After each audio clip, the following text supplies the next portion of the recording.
सौवाद की एक बात यह है कि रूस से एक बहुत ही खतरनाक खबर आई है जिस पर भारत को भी ध्यान देने की जरूरत है। रूस की खुफिया एजेंसी है एफएसबी। नाम शायद आपने सुना हो। यह बहुत ही ताकतवर एजेंसी है रूस की। सोवियत यूनियन जब होता था तो केजीबी नाम था खुफिया एजेंसी का, बहुत ही खतरनाक।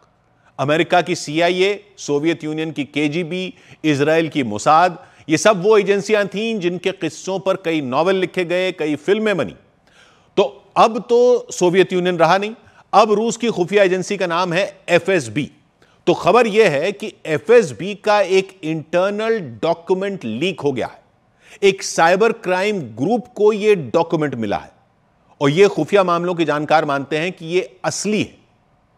ऐसा रिपोर्ट किया है अमेरिका के अखबार न्यूयॉर्क टाइम्स ने। 8 पन्नों का यह टॉप सीक्रेट डॉक्यूमेंट है और कह रहे हैं कि इसमें रूस की खुफिया एजेंसी ने चेतावनी दी है। क्या कहता है यह डॉक्यूमेंट? यह कहता है कि रूस का असली दुश्मन चीन है। चीन से सावधान रहने को कहा है रूस की खुफिया एजेंसी ने। दुनिया के सामने पुतिन और शी जिनपिंग की दोस्ती एकदम पक्की लगती है, रूसी चीनी भाई भाई टाइप। याद है आपको, चीन ने भारत को भी ऐसे ही धोखा दिया था। हिंदी चीनी भाई भाई का ड्रामा चल रहा था और युद्ध हो गया था। तो क्या रूस चीन की चाल समझ गया है और यह दोस्ती सिर्फ ऊपर ऊपर की है, दिखाने के लिए? रूस की खुफिया एजेंसी की रिपोर्ट कहती है कि चीन के जासूस रूस के यूक्रेन पर हो रहे अटैक की निगरानी करते हैं और स्टडी करते हैं कि यूक्रेन जिन अमेरिकी और पश्चिमी हथियारों से हमले करता है उनकी काट कैसे तैयार करनी है। यानी चीन यूक्रेन में भी अपना ही खेल खेल रहा है। रूस की खुफिया एजेंसी का लीक हुआ दस्तावेज कहता है कि चीन की खदान कंपनियां जो आर्कटिक सागर में रिसर्च के बहाने काम करती हैं, वो असल में चीन के जासूस हैं। चीन की यूनिवर्सिटियों के जो रिसर्च सेंटर चल रहे हैं रूस में या पूरे इलाके में जगह जगह, वो सब असल में जासूसी के अड्डे हैं। रूस की खुफिया एजेंसी की रिपोर्ट चेतावनी देती है कि चीन रूस के साथ अपने बॉर्डर में कई इलाकों पर आगे चलकर दावा ठोकने की तैयारी में यह सब कर रहा है। चीन रूस के इलाके पर अपना दावा ठोकेगा, यह रूस की खुफिया एजेंसी कह रही है। यानी बिल्कुल वैसे ही जैसे उसने भारत के साथ किया था। सीमा के इलाकों में आज भी यही करता रहता है, वो दावे ठोकता रहता है। साउथ चाइना सी में भी यही सब करता रहता है। यह चीन की फितरत है और यह भारत तो अच्छी तरह जानता है। लेकिन ऐसा चीन रूस के साथ भी करने की सोच सकता है, तो यह तो पुतिन को और रूस को देखने की जरूरत है। यानी चीन अब अपने आप को इतना ताकतवर मान रहा है कि वो रूस पर भी घात लगा सकता है। और न्यूयॉर्क टाइम्स की रिपोर्ट कहती है कि यह इतना सीरियस मामला है कि जब यूक्रेन युद्ध शुरू हुआ था फरवरी 2022 में, उससे ठीक 3 दिन पहले रूस की खुफिया एजेंसी ने चीन की जासूसी बढ़ाते हुए एक नया मिशन लॉन्च कर दिया था चीन की निगरानी करने के लिए।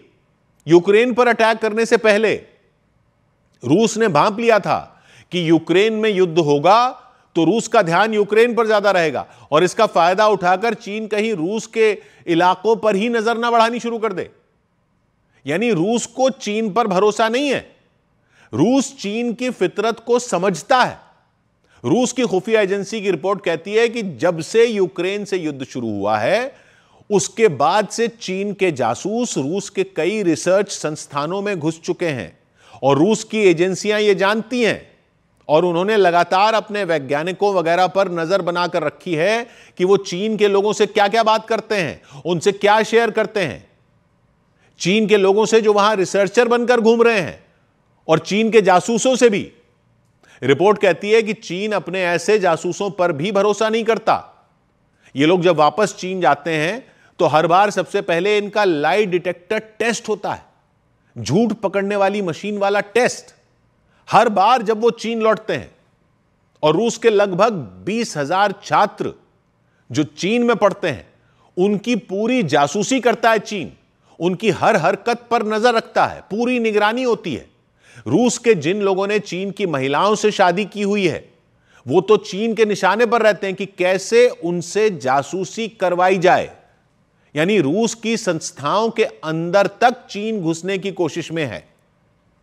यह हाल उन दो देशों का है जिनकी दोस्ती दुनिया की नजरों में पक्की दोस्ती है। रूस की खुफिया एजेंसी के कागजों में चीन को लिखा गया है एनिमी, दुश्मन, दोस्त नहीं। यह भी नहीं कि ऐसा दोस्त जिससे संभल कर रहो, बल्कि एनिमी, दुश्मन। रूस के वैज्ञानिक जो अपने संस्थानों में खुश नहीं हैं या किसी भी लालच से ब्लैकमेल करके जिनको तोड़ा जा सकता है, चीन उन पर निशाना लगाए बैठा है। चीन के बुद्धिजीवी इतिहास को ऐसे तोड़ मरोड़ कर पेश करने में लगे हैं जिससे वो रूस के इलाकों पर दावे ठोक सकें। और रूस सब समझ रहा है, रूस चौकन्ना है। दुनिया तो रूस की चीन से दोस्ती को अटूट मानती है। जब अमेरिका ने प्रतिबंध लगाए रूस पर, तो चीन ने उसका तेल खरीदकर उसका साथ दिया। कंप्यूटर चिप देता है वो रूस को, मिलिट्री के पुर्जे वगैरह सब देता है चीन रूस को, लेकिन घात भी लगाकर बैठा है और रूस भी सब समझ रहा है। तो जाहिर सी बात है कि भारत भी सब देख रहा है। पाकिस्तान के साथ चीन है, यह तो पुरानी बात हो गई। अब तो यह भी आकलन आने लगा है कि चाल चीन ही चल रहा है। पाकिस्तान के पास तो पैसे ही नहीं है, वो बिक चुका। वो जो कर रहा है पीछे उसके चीन ही है। वो अपने फाइटर प्लेन और डिफेंस सिस्टम वगैरह टेस्ट कर रहा था भारत को उकसाकर। कहीं ऐसा तो नहीं है, कई विशेषज्ञ मानते हैं पाकिस्तान तो उसका मोहरा बन चुका, अब खुद कुछ नहीं कर सकता। और ये जो बांग्लादेश में पाकिस्तान की चाल लग रही है, कई एक्सपर्ट तो ये मानते हैं कि पाकिस्तान के पास इतनी ताकत ही नहीं बची कि वो खुद ये सब अब कर सके। ये पाकिस्तान का समर्थन करने वाली जमाते इस्लामी जो खड़ी की गई है बांग्लादेश में, कई एक्सपर्ट मानते हैं कि ये इस सब के पीछे चीन की चालें हो सकती हैं। पाकिस्तान में भी, बांग्लादेश में भी भारत को घेरने के लिए अब वो खुद नहीं आ रहा, उसने पाकिस्तान को मोहरा बना लिया है। श्रीलंका में भी उसने कोशिश की थी, उतनी कामयाब नहीं हुई। मालदीव्स में भी कोशिश की थी, अब बांग्लादेश में लगा हुआ है और पाकिस्तान को लगा रखा है इस काम में, क्योंकि खुद वो रूस के साथ भाई भाई खेल रहा है। लेकिन वहां भी सेंधमारी की कोशिश में है। रूस की खुफिया एजेंसी के डॉक्यूमेंट में लिखा है कि वो चीन के मैसेज करने वाले ऐप वी चैट पर नजर रखते हैं। जैसे व्हाट्सएप है, वैसे चीन ने अपना ही ऐप बना रखा है मैसेज करने के लिए। रूस उस पर भी नजर रखकर बैठा है। चीन ने बहुत टाइम से कोई युद्ध नहीं लड़ा है। रूस की खुफिया रिपोर्ट कहती है कि चीन को इस बात की चिंता लगी रहती है कि अगर उसे युद्ध लड़ना पड़ गया तो उसके हथियार कैसे मुकाबला करेंगे पश्चिमी हथियारों का, क्योंकि उसके हथियार टेस्ट नहीं हुए हैं, युद्ध नहीं हुआ है बहुत टाइम से। इसलिए वो यूक्रेन युद्ध पर पूरी नजर बनाकर रखता है।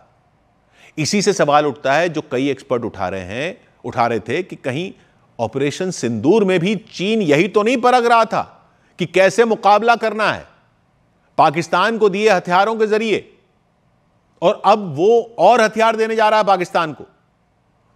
तो क्या रणनीति के लिए यह मानकर चलें, भारत यह मानकर चले कि वो पाकिस्तान को हथियार नहीं दे रहा, बल्कि वो तो चीन ही है जिससे लड़ाई है।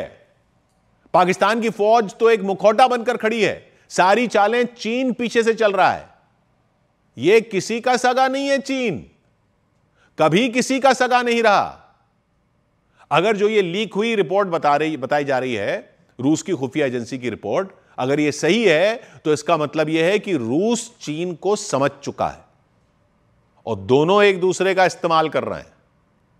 आपको पता है ना पुतिन पहले क्या थे, करियर कैसे शुरू किया था पुतिन ने, पता है ना? जासूस थे।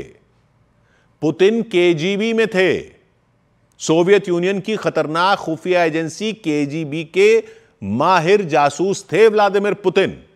16 साल तक विदेशों में रहकर जासूसी करके करियर बनाया है उन्होंने, और वो अब रूस के राष्ट्रपति हैं। और शतरंज के खेल में रूसी खिलाड़ियों का बड़ा इतिहास रहा है। लेकिन याद रखना, खेल भारत में शुरू हुआ था। दुश्मन की चाल को समझना खुद चाल चलने से ज्यादा अहम होता है। 100 बात की एक बात।